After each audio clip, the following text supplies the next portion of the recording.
Hello दोस्तों, नमस्कार। मैं पूजा शर्मा और आपका हमारे YouTube channel Sharma ji inspire पर हार्दिक स्वागत है।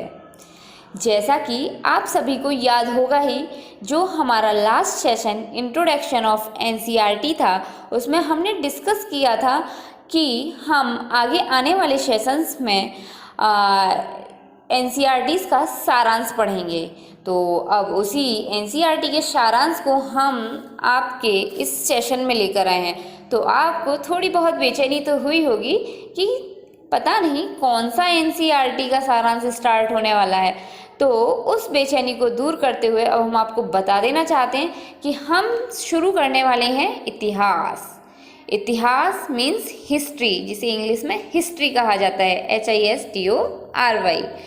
तो अब हम इतिहास क्यों पढ़ते हैं?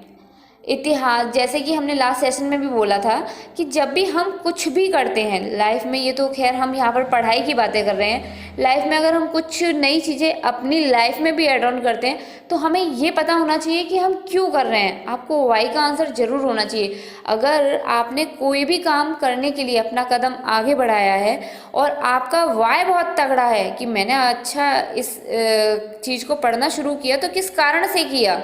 तो ऐसा कभी कभी हमारी लाइफ में ऐसा होता है कि हम वहाँ बीच में चले जाते हैं, लेकिन हमारा उन चीज़ों में मन नहीं लगता। तो मन सिर्फ उसी कंडीशन में लगता है जब आपका वाय तगड़ा होता है कि आखिर मैंने ये शुरू क्यों किया था, जो मैं यहाँ बीच में आके रुका हूँ। तो अब बात करते हैं इतिहास की। तो अब इतिहास पढ़ा क्यों जाता है, वो रीज़न हम जानेंगे परिभाषा के माध्यम से। इतिहास को 3 पार्ट्स में डिवाइड किया गया है: प्रागैतिहासिक काल, आद्य ऐतिहासिक काल और ऐतिहासिक काल।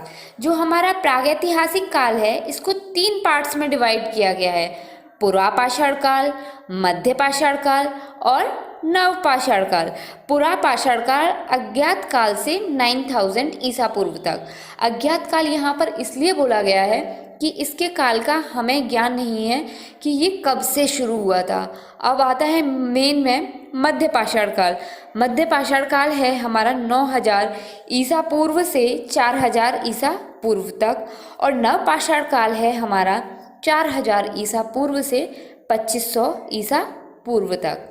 अब ये तो हमने जान लिया कि इतिहास को जो 3 पार्ट्स में डिवाइड किया गया है, और उसका जो पहला पार्ट था प्रागैतिहासिक काल को कितने पार्ट्स में डिवाइड किया गया है वो जान लिया। लेकिन हमें तो जानना है कि इतिहास क्यों पढ़ते हैं, इतिहास पढ़ने का रीज़न क्या है, क्यों ये इतना सारा लिख के चले गए जो हमें पढ़ना पड़ता है।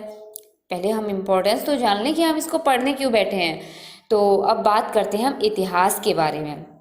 इतिहास इतिहास इतिहास, ये इसका मतलब ये है कि किसी व्यक्ति, समाज अथवा देश से संबंधित महत्वपूर्ण, विशिष्ट व सार्वजनिक क्षेत्र की घटनाओं, तथ्यों आदि का कालक्रमिक विवरण इतिहास कहलाता है। ये तो रही इसकी डेफिनेशन। मतलब ये है कि कोई समाज है, ठीक है। समाज किससे बनता है? व्यक्ति।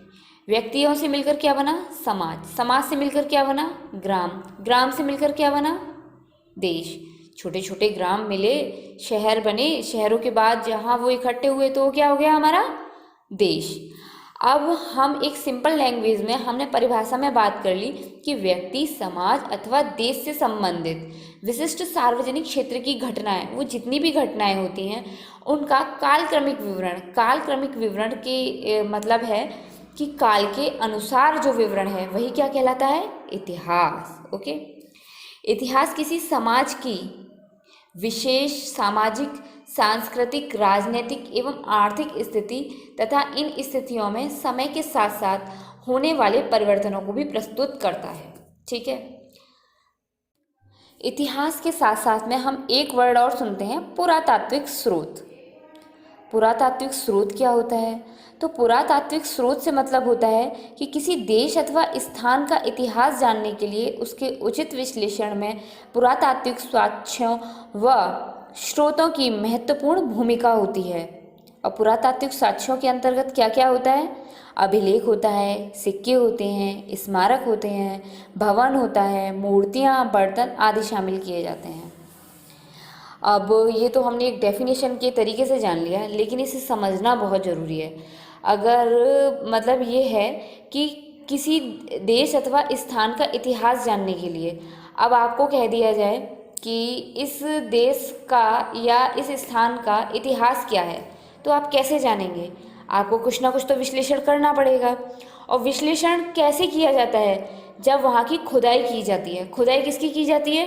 टीलों की। जब टीलों की खुदाई की जाती है तो वहाँ से कोई ना कोई साक्ष्य जरूर मिलता है। कहीं से कोई अभिलेख मिले, कहीं से कोई सिक्के मिले, कहीं से स्मारक मिले, कहीं से भवन मूर्तियाँ मिली, बर्तन मिले। तो उसी से हमें मालूम पड़ता है कि यहाँ का कल्चर, संस्कृति किस टाइप की थी, यहाँ के लोगों का रहन सहन कैसा था।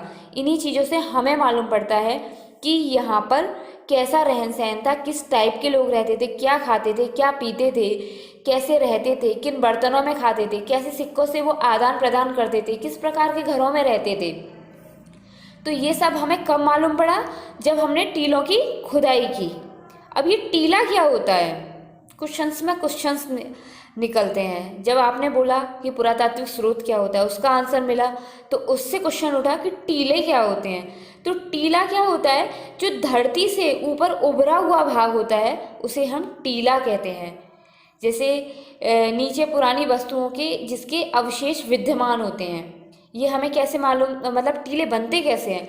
ये जैसे कि पुराने ज़माने में कभी कोई भीषण बाढ़ आई होगी या कोई भी त्रासदी हुई होगी, तो उसमें क्या होता है, जहाँ पर एक रहन सहन वाली बस्ती थी उसके ऊपर एकदम मलबा जमा हो गया। वहाँ लोग जितने जिस कंडीशन में थे जैसे कि तैसे दब के मर गए।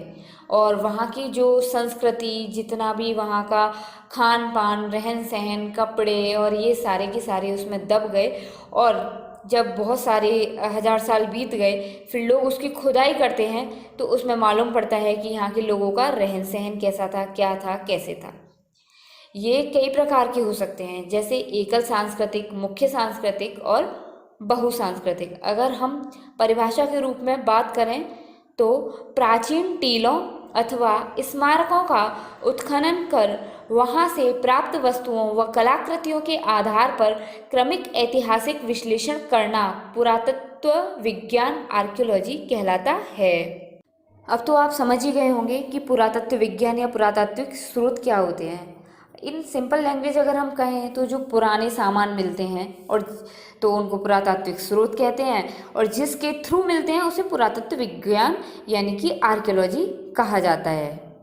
पश्चिमोत्तर भारत में हुए उत्खननों से ऐसे नगरों का पता चला है जिनकी स्थापना 2500 ईसा वर्ष पूर्व हुई थी।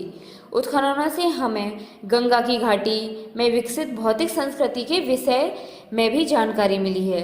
उस समय के लोग किस प्रकार की बस्तियों में रहते थे, यानी कि जब हम खुदाई करते हैं तो उस प्रकार की किस टाइप की बस्तियां हैं, जैसे जैसे डिफरेंट घर बने होते हैं, वो सारी चीज़ें, उनकी सामाजिक संरचना कैसी थी, वे किस प्रकार के मृदभांड का उपयोग करते थे, किस प्रकार के घरों में रहते थे, भोजन में किन अनाजों का उपभोग करते थे और किस प्रकार के औजार और हथियारों का प्रयोग करते थे।